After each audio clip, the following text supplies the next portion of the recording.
आलिया का कहले तू? आई एम रियली सॉरी, लेकिन जब हम इस चेयर के देखनी था हमके समझ ना आयल कि हम बुलबुल के कैसे रोकी, ऐसे हम चेयर के गिरा देनी। का देख लू तू? बुलबुल तू भी ना देख लो। अगर तू चेयर पे बैठ जाए तो ताहर पूरा शादी के एक्साइटमेंट खत्म हो जात। Wait, I will show it to you. Actually शायद आप लोग के ध्यान ना गई, बट हम पास होत रहेंगी तो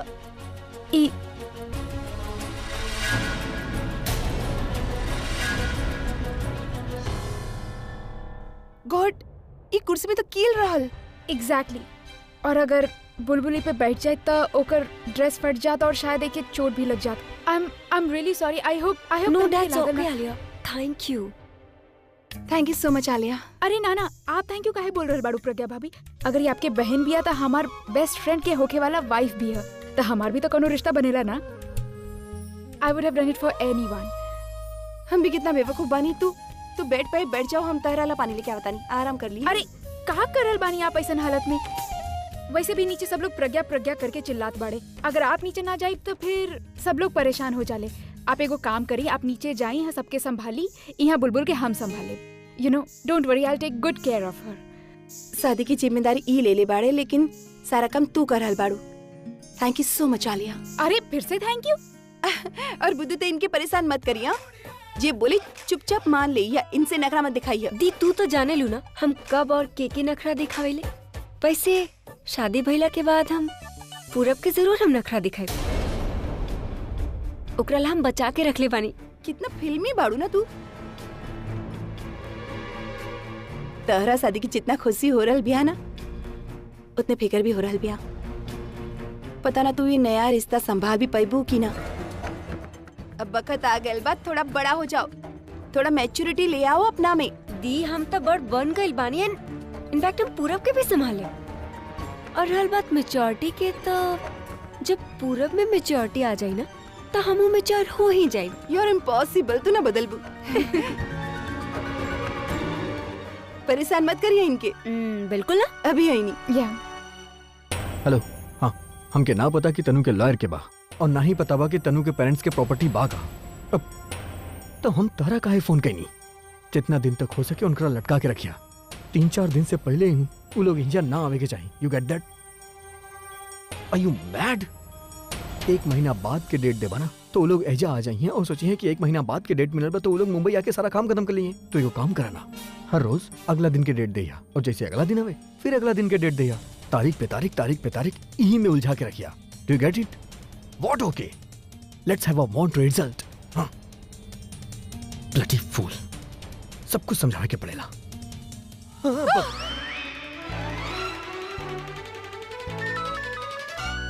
इका बिना मास्क के भूत बन के डरावा तारू। हाँ, बता ना सकत रहलू कि तू पीछे बाड़ू। जब कोई कुछ सुन रहल होकेला तो कुछ बतावेला ना। का करत करल आप। हम फोन पे बात करत रहनी। उता हमके भी पता बिया, लेकिन केकरा से बात करल बाड़ा? और इस सब का बोलत रहला? केकरा के लटकावे के बा? तारीख पे तारीख। हिंदी पिक्चर ना देखे लू का? सनी देओल के डायलॉग हो जे हम। हाँ, तू जान के क्या करबू? तू बस इतना जानना कि हम जौन भी करत नहीं, हमनी दोनों खातिर करत रहले, ताकि हमनी के 3-4 दिन के टाइम और मिल जाए और हमनी एक दूसरे के साथ और टाइम स्पेंड कर सके। का आप हमारे साथ और टाइम स्पेंड करे चाहत बानी? आप ऐसा काहे कले? बस ऐसे ही ऐसे ही इतना दिन से साथ में रहा तारू, तब अचानक से चल जाइबू तो बुरा लगी ना।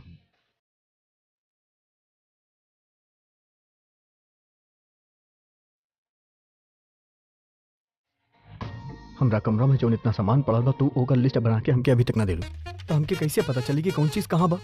देखा, तारा वजह से हमके लेडीज रुमाल लेके घूमे के पड़त बा। हमारा ये सब तक तनु भी कर सकेले ना। तनु सब रही दी, हमके लागत रहे कि इतना दिन हमरे साथ रह के आपके मन में हमरा ला जरा से हमदर्दी होगी, लेकिन ना, आपके हमसे बात करब ना, हमसे लड़त झगड़त पसंद आ, हमके टॉर्चर करत पसंद आ। देखा, गुस्सा हमके भी आवेला और बहुत आवेला, और आप भी देखिए बुलबुल की शादी होती ही हम कितना जल्दी आपकी लाइफ से चल जाएंगे। बुलबुल की शादी होती हम कितना जल्दी आपकी लाइफ से चल जाएगी। वैसे तो बहुत स्मार्ट बने, लेकिन जब समझे के बात आवेला तब क्या कर अकल घास काटे चल जाइला, चरे जाइला, काटे चरे जहां भी जाइली। आलिया यू नो व्हाट, हमके सीरियसली समझ में ना आ रहा बिया कि आज सबसे ज्यादा खुश के बिया हम, हमार दी या हमार माँ। बहुत मुश्किल के बाद आज ही दिन आइल बा। आई मीन यू नो कितना सारा प्रॉब्लम्स भइल, हमार एक्सीडेंट भइल, बट सी ना Alia, finally I am getting married. जाने लो तू तीनों के साथ साथ कहीं और भी बा जे बहुत ज्यादा खुश और एक्साइटेड बा। के हम। तू का एक्साइटेड बाड़ू? अरे जैसे घर के बाकी लोग पूरब और बुलबुल के शादी ला कब से इंतजार कर रहल बाड़े, वैसे हम भी पूरब और बुलबुल के शादी के कब से इंतजार कर रहल बानी। You know what? I have been waiting for this day for a long, long time. And now look at you. Come, take a look. पसीना से ना पूरा मेकअप खराब हो गई बता। अगर ऐसा हालत होगी ना तो पता चलल पूरब जैसे हमके मंडप से छोड़ के चल गए रहे वैसे तहारा के भी छोड़ के चल जाए। आलिया, I'm just kidding यार, relax. I know यार, ये सब हटावे के पड़ी। I want to look perfect on my wedding day. हम बनी ना, हम तहार टचअप कर दे, right? अरे आँख बंद करा, you can trust me, right? Of course I do. You know what Alia, हमके सीरियसली बिलीव ना हो रहल बिया कि तू इतना बदल गइल बाड़ू। I mean honestly, पहले तू कैसन रहलू और अब हमार वेडिंग पे तू हमार हेल्प कर रहल बाड़ू। Of course हम तहार हेल्प कर, you are a sweetheart बुलबुल। इसी तरह के ही पता चल गई होगी ना कि जेकर किस्मत में जे होखेला होला उहे होखेला। फॉर एग्जाम्पल दी और जीजू के ही देख ला, वो दोनों कितना खुश बाड़े अपन लाइफ में। आई मीन देखा, जीजू और दी दोनों मामा बने वाला बाड़े, ऐसे बड़ खुशी और का हो सकेले। फाइनली हम पूरब के साथ शादी कर रहल बानी, ओकरे साथ शादी करके सेटल हो जाए, everything will be sorted. Alia, तू भी कोनो अच्छा लड़का के साथ शादी करके सेटल हो जा। कितना बोले लू मैं तो बुलबुल। बस ब्रश और रह गई, then it's almost done. Actually तू सही बोल रहल बाड़ू, हम भी ना यही मंडप में शादी करब। हाँ, टाडा!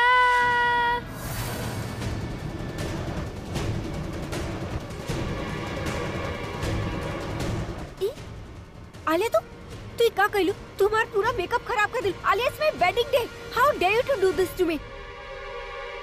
तहारा के का लागल रहा हम सच में तहार मेकअप करे वाला बानी बुलबुल? हम जानत रहनी कि तू बेवकूफ बाड़ू, लेकिन ई ना जानत रहनी कि तू इतना बेवकूफ बाड़ू। और वैसे भी तहार ता उहे हाल भइल बा जे तहरे जैसन लइकन के होखेला, जे दूसर के प्यार छीनेले ओकर मुंह काला ही त होखेला। मतलब आलिया तू इतना दिन से सब कुछ नाटक करत रहलू, तू दिखावा करत रहलू, सबके ई बतावे चाहत रहलू। बर्दाश्त करत रहनी हम तहरा के, अब तक के हम तहार सब रिचुअल्स हम चुपचाप ऐसे सहनी ताकि आज जाकर हम बोल सकी। और फाइनली ये दिन हमारी जिंदगी में आ ही गई। तारे जिंदगी में? हाँ बुलबुल, हमरे जिंदगी में। तो सोच भी कैसे ले लो कि तहार और पूरब के हम शादी होके दे वो अपन आँख के सामने ना बुलबुल।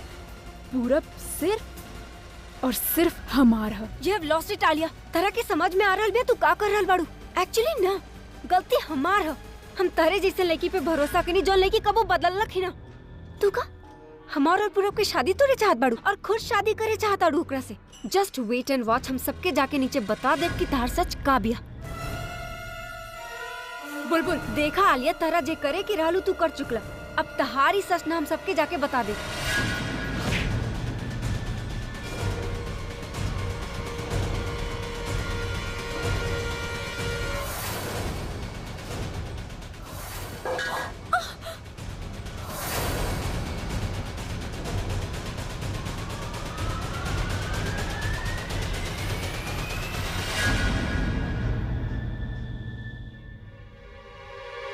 देखा ही जा, दिमाग खराब हो गया तहार।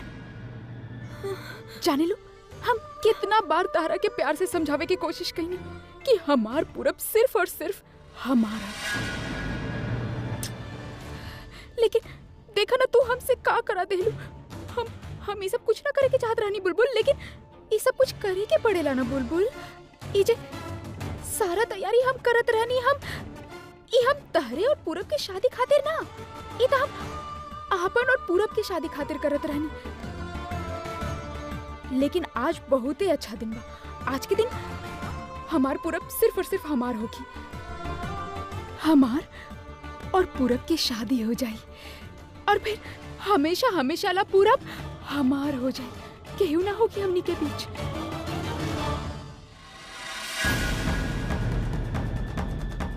तू भी ना बुलबुल। गुड नाइट बुलबुल।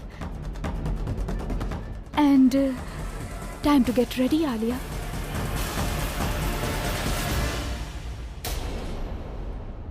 लो जी, बुलबुल के शादी तक समझा हो ही गई, लेकिन दादी जी सरला जी सजावट में कोनो चीज में कमी तो ना रह गई। अरे कैसन बात कर रहल बानी आप? इतना सुंदर सजावट भइल बा, कौनो शिकायत के मौका ही न छोड़नी। इंतजाम तो सब हमार अभी कैले बा, लेकिन काम सब छोट मोट बड़ वो हमने के आलिया खुदे कैले दिया। बताबा दीदी, वो आपके इशारा दे रहल बा कि अब उ सयान हो गइल बिया, ओकर ला भी कोनो लइका ढूंढल जाओ, ओकर भी शादी हो जाओ। हाँ, बात तो सही है। ठीक कर रहल बिया। माँ जी, हम ना पंडित जी से पूछ के बतानी कोनो सामग्री तो ना रह गई बा। अरे सरला जी, आप टेंशन काहे ले रहल बानी? सब चीज हमनी पंडित जी तक पहुंचा देले बानी। बस अब बुलबुल आ जाओ ना, तब फेरा शुरू हो जाई। बुलबुल तो आ जाई बहन जी, पहले दूल्हा तो बुला ली। हाँ, उ देखा दूल्हा ताइल बा। और ये देखी कैसन बेसब्री से इंतजार कर रहल बा कि कब हमके पंडित जी कहे और हमार शादी शुरू हो जाओ। अब जल्दी से दुल्हन के बुलाई, ना तो लइका एजे सूख के काटा हो जाई। लोग कहिए ला शादी से पहले लइका सूख के काटा हो गई। ना जी ना, आप बिल्कुल भी हमारे होके वाला दामाद के ना छेड़िए, हमके ना अच्छा लागल। सरला जी, अगर ये आपके दामाद है तो हमार बेटा भी तबा, हमनी ओकर मजाक ना उड़वनी है।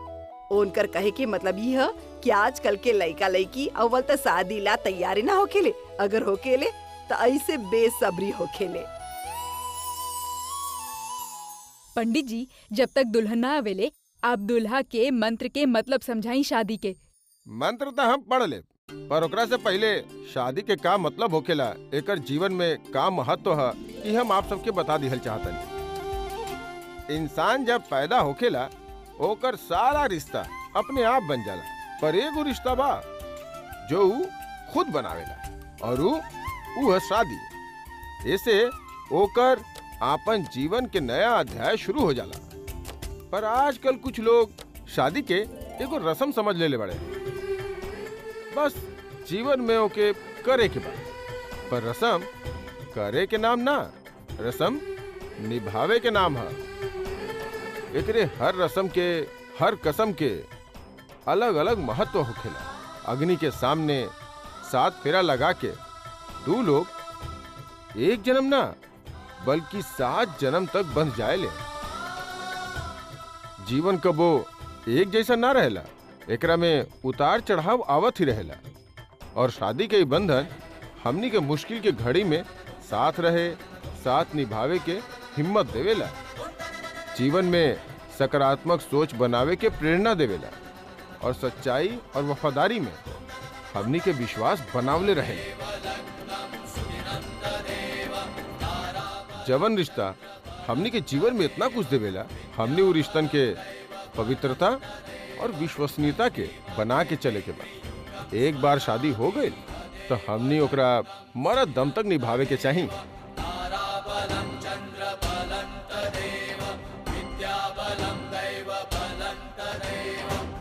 शादी के मुहूर्त हो गइल बा, अब दूल्हा के मंडप में बुलाई।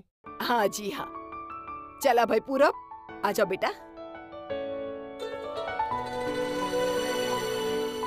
ओम पवित्र पवित्र व स्नातनो अपि व। आई विश के सब पहले जैसन हो जाए और हम भी अपन शादी के सारा उम्र निभा पाती। काश की कुछ ऐसन हो जात जैसे हम सारा उम्र इनकर साथ निभा पाई थी। बड़ आयल रहे हमार पूरब के हमसे छीने। एके समझ में ना आवेला, पूरब हमरे लाइफ में एकरा से पहले आयल रहे और हम पूरब से कितना प्यार करीले। इनफैक्ट एके पता ना बा आलिया कि पूरब भी सीक्रेटली हमसे कितना प्यार करेला। दोनों बहन के हमके लागत अब बहुत बड़ प्रॉब्लम है। ये दोनों के इतना गंदा आदत बा ना, दूसरा लोग के चीज पे और दूसरा लोग के प्यार पे आपन गंदा नजर डाले की। लेकिन इनके ई ना पता कि आलिया के भी दूसरा की गंदा आदत दूर करे के आदत बा। नेवर माइंड, अब तक पूरब सिर्फ और सिर्फ आलिया मेहरा के ही होगी। और आलिया मेहरा बन जाई आलिया खन्ना। और तू पूरब की बिल्कुल भी टेंशन मत लिया, he'll be absolutely fine. I'll take care of him. बताई ना हम तारा कि वो हमसे बहुत प्यार करेला, बस ओके पता ना बा। हो सकेला कि इनिशियली थोड़ा सा गुस्सा होके, हो सकेला हमके मारे भी, लेकिन I don't mind. चली सब काहे कि कुछ टाइम बाद जब ओके रियलाइज हो जाए कि वो कितना बड़ गलती कईले बा, तो वो वापस हमरे पास ही तो आवे वाला बा। ऐसे नहीं होखेला ना लव स्टोरीज में बुलबुल। अब देखा, तू ही तो दे ले रहलू अपन बहन के एग्जाम्पल, उनकर एग्जाम्पल ले ले। देखा ना जब उनकर भाई से शादी भइल रहे तब भाई उनसे कितना नफरत करत रहेले, लेकिन सही कहलू तू, अब कहीं ना कहीं they both have become like that typical happily married couple. तो हम और पूरा भी बिल्कुल वैसे ही होगा।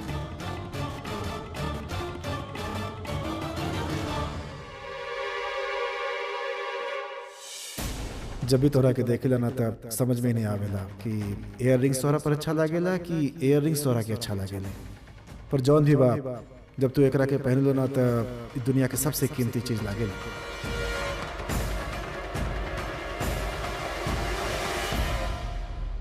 एक बात हम फिर से तारा के बता दी बुलबुल, आज से पूरब के दिल, दिमाग और नजर में सिर्फ और सिर्फ हम रहा, और उस सिर्फ और सिर्फ हमार तारीफ करी है, हमार तारीफ। सुबह शाम दिन रात सिर्फ हमार तारीफ करी, हमके प्यार करी। और तू कुछ भी ना कर पाई बुलबुल, कुछ भी ना, बस ऐसे पड़ल रहबो। अरे बहन जी, जब हमार विदाई भइल रहे ना, हम तब बिल्कुल ना रोवत रहनी, और हमार ससुराल वाला सब रोवत रहले।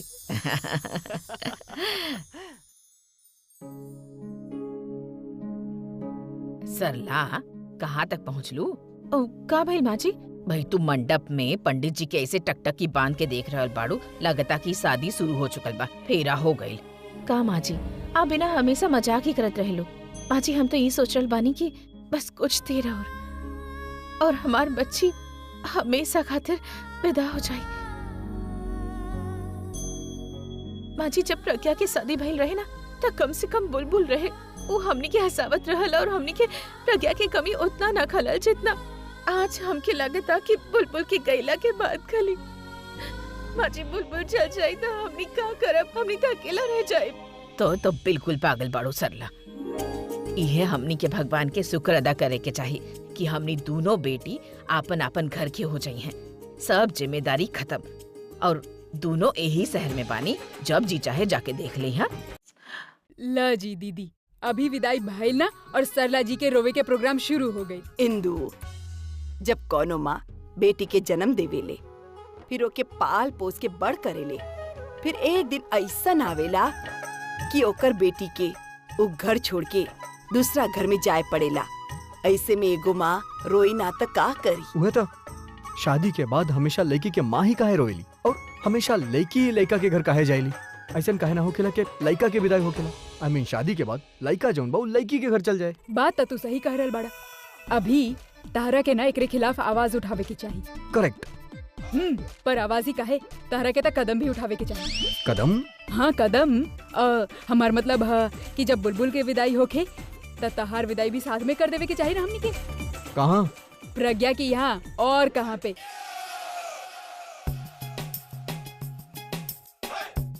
तू अगर ही कदम उठाईबा त तहार लाखन फैन भी यह करी है। फिर सोच उ तारा के कितना महान समझिए।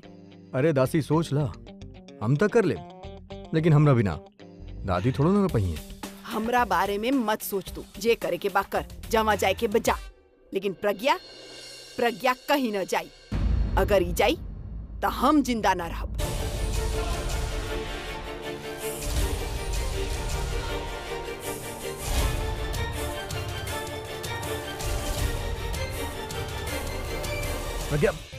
प्रज्ञा सुनो ना, मत जाना। ऐसे कैसे ना जाई? शादी की मुहूर्त हो रहल बा, बुलबुल के लेके के आई। हम बुलबुल के बात ना करता नहीं, हम ई घर के बात करता नहीं। ई घर के छोड़ के मत जा। दादी का कहली कि वो तोहरा बिना। हम सुन ली,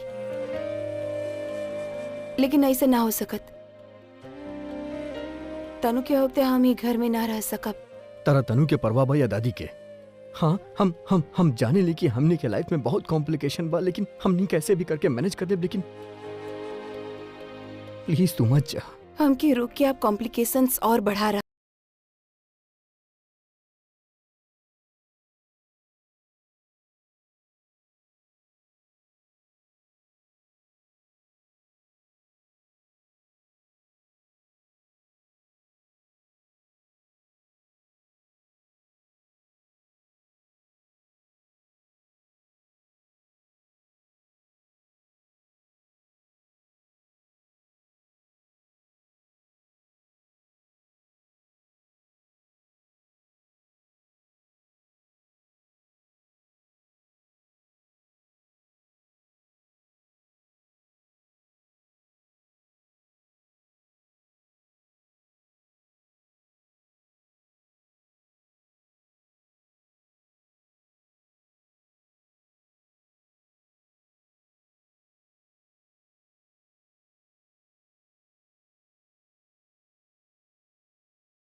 बुलबुल,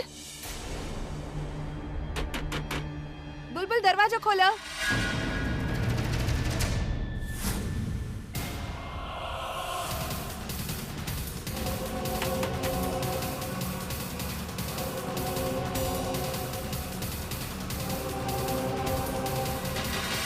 अरे बुलबुल जल्दी चला, नीचे पंडित जी बुला रहल बानी। बुलबुल देखा मस्ती करके बखत नहीं के शादी के मुहूर्त हो रहल बिया, जल्दी चला। बुलबुल देखा प्लीज बोल रहल बानी, दरवाजा खोला।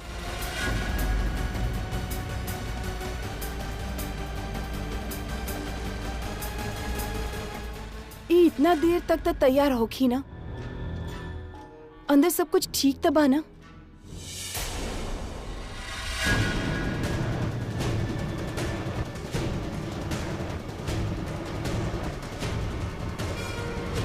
बुलबुल, बुलबुल देखा बहुत देर हो रहा बा अभी। हम जाके एक बार इनसे बात। बुलबुल हम कब से दरवाजा खटखटा रहल बानी और तो दरवाजा ही ना खोल रहल बाड़ू। ई बकत क्यों मस्ती करेला का? तारा पता भी है पंडित जी बुला रहल बानी, शादी के मुहूर्त निकल जा रहल बिया, जल्दी चला। पर ई का बिया अभी से घूंघट का बैल हटावे की? अच्छा नीचे जाके डायरेक्टली पूरब की सरप्राइज देबू। तू ना बुलबुल कितना बड़ नौटंकी बाड़ू। पता ना पूरब के का होगी शादी के बाद। अब चला जल्दी से, इंतजार के मारे होकर हालत खराब हो रहल बा। चला। अरे आप लोग बैठ जाई, हमनी के लाडली दुल्हन के सजे में थोड़ा वक्त लग रहल बा। बैठ जाई, बैठ जाई। ओ भाई तू काहे इतना बेचैन लग रहल बाड़ा? घबरा मत, तहार दुल्हन भागी ना, तहरे पास ही आई।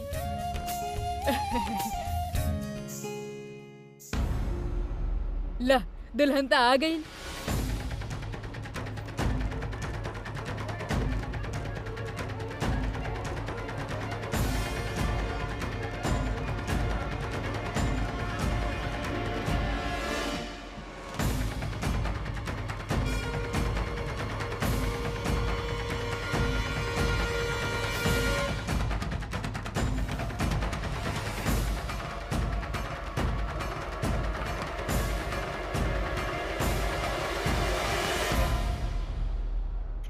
बस अभी केहू के पता न चले कि घूंघट के अंदर बुलबुल ना हम बानी। एक बारी शादी हो गई ना, फिर केहू कुछ भी ना कर पाई और पूरब हमेशा हमेशा ला हमार हो जाए। तहार आंख में का एक्सरे विजन लगल बा जौन तोरा घूंघट के अंदर के दिखाई दे रहल बा? घूरल बंद करा। एक बार तार शादी हो जाए ना, ओकरा बाद जिंदगी भर घुरिया। हाँ और ई का बा? वरमाला पहिन।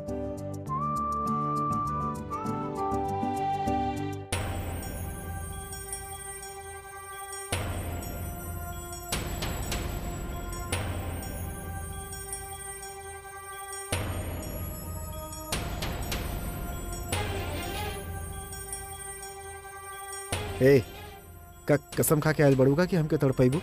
कब से वेट करत तानी हम यहाँ पर। एक तो यहाँ आए में इतना देर लगेलू और ये घूंघट में आके बैठ गए जैसे कोनो ओल्ड मैरिज चल रहा बा यहाँ पर। हमनी के लव मैरिज भइल बा, अरेंज मैरिज थोड़े ना भइल बा। अब तू जवाब भी ना देबू। एक तो शादी हो रहा बा, ऊपर से वैसे हम नर्वस बानी और तू हमके और नर्वस कर रहा बाड़ू। ना दिखाई दे ताड़ू ना सुनाई दे ताड़ू, कुछ समझ में नहीं आ रहा बा कि हो का रहा बा। ठीक बा मैडम, कर ली जे करे के बा कर ली, जितना तड़पाए के बा तड़पा ली। एक बार शादी हो जाए ना, हम भी अपन बदला अपन तरीका से ले। Wait and watch.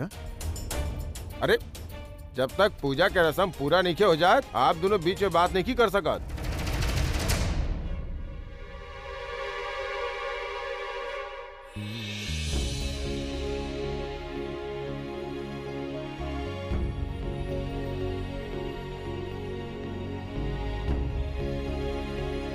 गठबंधन के दुपट्टा कहाँ बा? प्रज्ञा, ओ गठबंधन के दुपट्टा कहाँ बा? माँ वो हम बोल गल रानी, हम अभी लेके आवतानी। अरे ना बेटा, कितना चक्कर लगाइबू।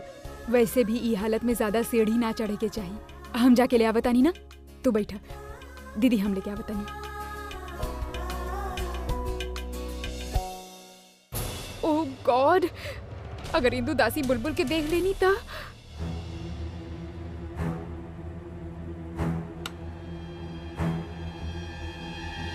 हाँ, दुपट्टा हम हिजे रख ले रानी।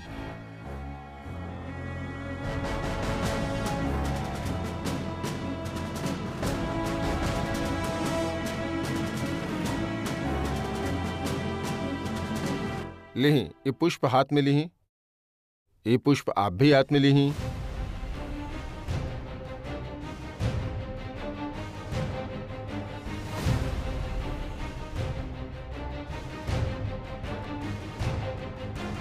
देखा नर्वस हम भी बहुत होता नहीं, शादी हमार भी पहला बना।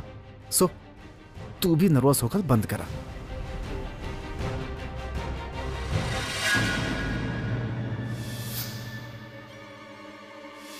बुलबुल ना भी दिखता। ओ गॉड, अगर तासी ब्लड मार्क्स देख लेनी तो।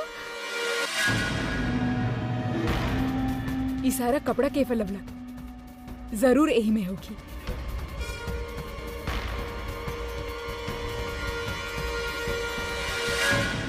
ओम लक्ष्मी नारायण नमः। एकरा अपना हाथ में ले ली।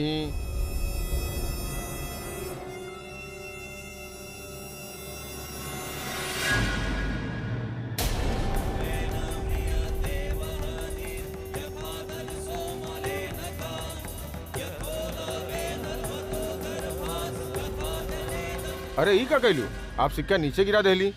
पंडित जी वो गलती से गिर गए होगी, सॉरी। ले कौन है बात ना, बुलबुल तो ठीक बाड़ू ना, नर्वस ना होके चाहिए।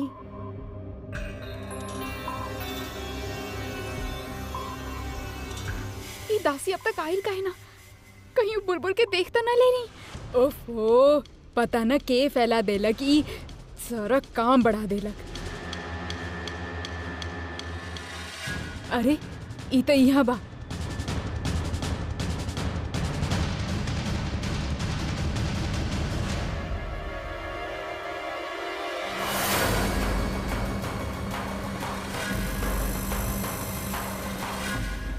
दीदी चुनरी मिल गई।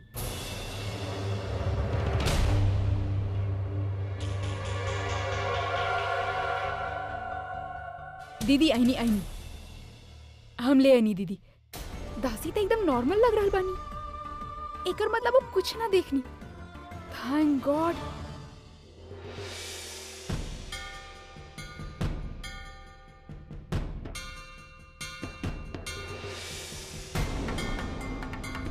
बस थोड़ा देर और आलिया, फिर बिना केहू के रास्ता से हटवले पूरब हमार हो जाए।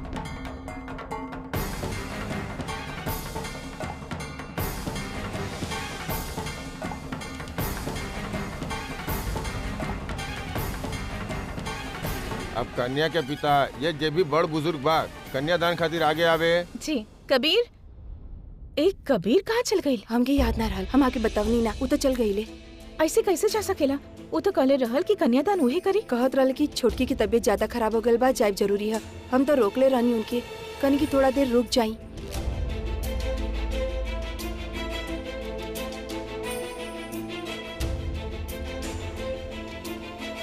हम जाने ले आप बुलबुल के शादी के सारा तैयारी आपन ऊपर ले बानी, लेकिन अगर एगो और विनती करी तो आप बुरा तो न मनी है ना? कैसन बात करत तानी, कहीं ना।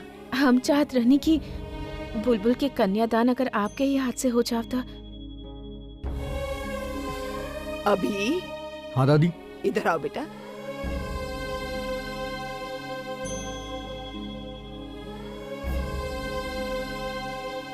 जी दादी। ई चाहतानी कि बुलबुल के कन्यादान तू करा।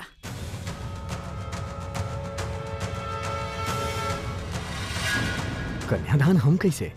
हमार मतलब हमके जौन करे के रहे हम कर देनी। अब इतना बड़ जिम्मेदारी प्लीज हमके मत दिया।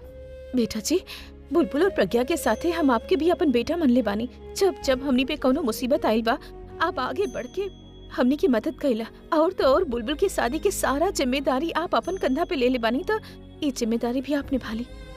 हम चाहत बानी कि कन्यादान की जिम्मेदारी आप और प्रज्ञा मिल के करी। इतना से बात मान ला।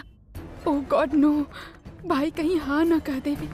अगर वो कन्यादान करिए तो कहीं हमके पहचान ना लेवे। ठीक बा, अब हाथ में हाथ ही देवे के बना।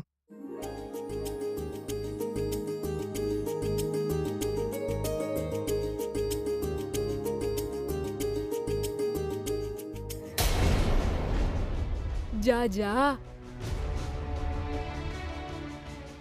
भाई, बड़का भैया आ रहल बानी, संभाल के भाई साली के ख्याल रखिया, अच्छा से कन्यादान करिया अभी।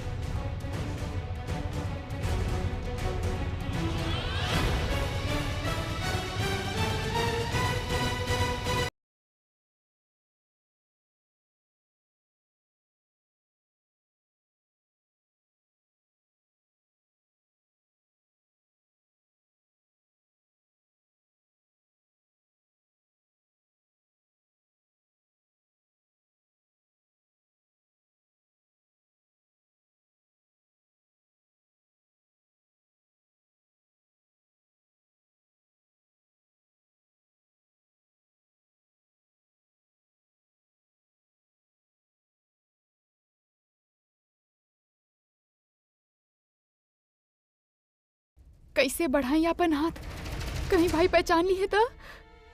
बुलबुल और पूरब की जोड़ी कितना अच्छा लग रहल बा। दोनों बहन की शादी दोनों भाई जैसन दोस्तन के साथे हो रहल बा। इससे अच्छा संजोग और हो सकेला का? दीदी, जे कहीं ना मिले ना वो यहाँ मिलेला। और जो जोड़ी नजर आ रहल बानी, कुछ साल के बाद टोली नजर आई। ई फेरा के वक्त हो गई और आलिया कहीं नजर ना आ रहल बिया। ई बिया कहाँ? ई जरूर कुछ ना कुछ खेल खेल रहल बिया। यहाँ पे ना बिया था, कहाँ बिया? मिताली सोच, जरूर कहीं ना कहीं कुछ पका रहल बिया। जौने खुशबू तारा के ना आ रहल बा। जाके देखे हो की तारा के कि आखिर आलिया ऐसन का पका रहल बिया, खिचड़ी की बिरयानी?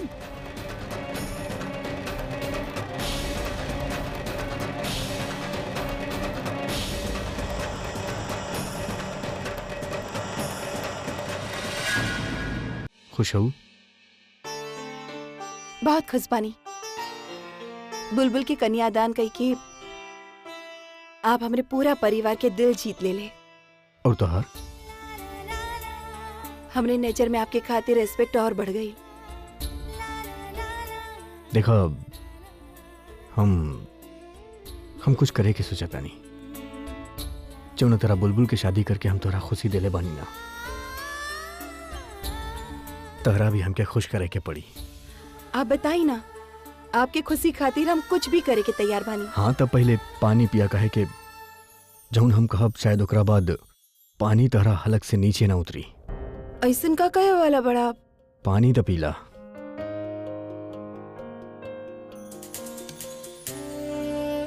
हाँ बता। हम तनु से शादी करे खातिर तैयार बानी, बाकी हमारे को शर्त बा। हमरा शादी के साथ साथ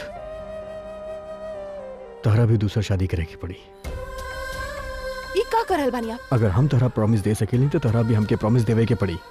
लेकिन हम आपके तनु से शादी करे खातिर यही से कले बानी, काहे कि सही बिया।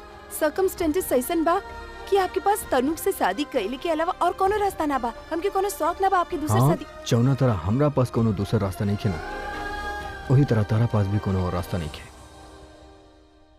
हम केहू की जिंदगी बर्बाद ना करे चाहत बानी, और खास करके वो इंसान के जो सिर्फ दूसर खातिर जिए।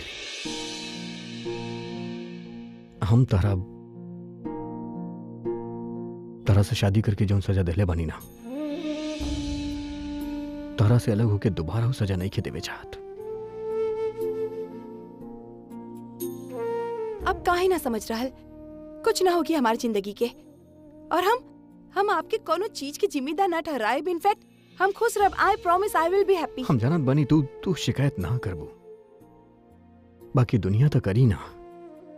हम जानत तानी तू कुछ ना बोलबो, लेकिन पूरा परिवार बोली, दुनिया बोली।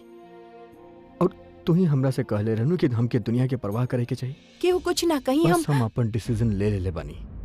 अब हम तनु से तबे शादी करब जब तू शादी खातिर तैयार होबू। कल ले लेना आप फैसला। अब हमारा फैसला भी सुन ली। हम केहू और से शादी ना करब। ये हमारी जिंदगी है।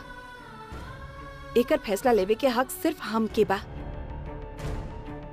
आपके जी करे के बा करी, और जौन भी फैसला आप कैले बाड़े ना, कल तनु के माँ बाप आई है ना, उनके सुना दी है।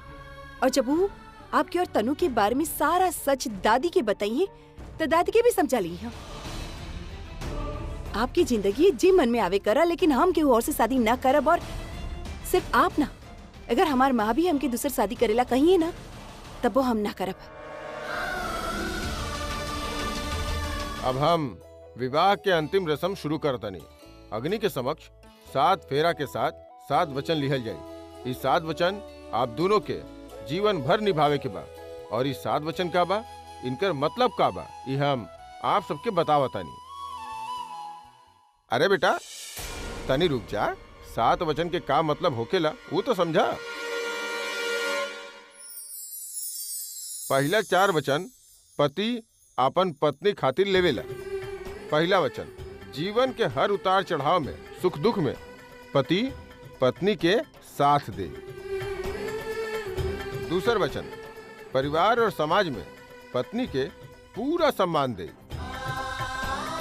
और तीसर वचन बा, पति अपन पत्नी के हर जरूरत और ओकर रक्षा के पूरा दायित्व ले।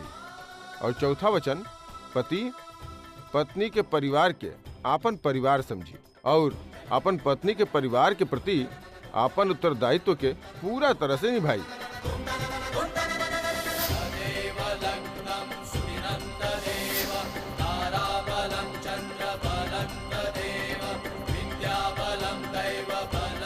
शादी पे भले ही वचन ना ले ले होखे, पर जाने अनजाने ही आपन सब वचन निभावले। अब 3 वचन पत्नी आपन पति खातिर लेवेले। पत्नी पति के घर के आपन घर समझी। 6वां वचन, पत्नी पति के हर रिश्ता के मन से निभाई और ओकर परिवार जन के दिल से सेवा करी। अब 7वां और आखिरी वचन बा, पत्नी पति के खुशी के आपन धर्म समझी और ओकरा पे आवे वाला हर मुसीबत के सबसे पहले वो अपना ऊपर ली। यह 7 वचन बा। प्रज्ञा अपन सब वचन निभाई। वही घर से जाए वाली बाड़ी, फिर भी हमार लाइफ के हमार सबसे बड़ प्रॉब्लम में हमार साथ खड़ा बाड़ी। अब आप दोनों फेरा खातिर खड़ा हो जाए। बस ये आखिरी रस्म। फिर हमनी के 7 फेरा के बाद केहू चाह के भी हमके पूरब से अलग ना कर पाए।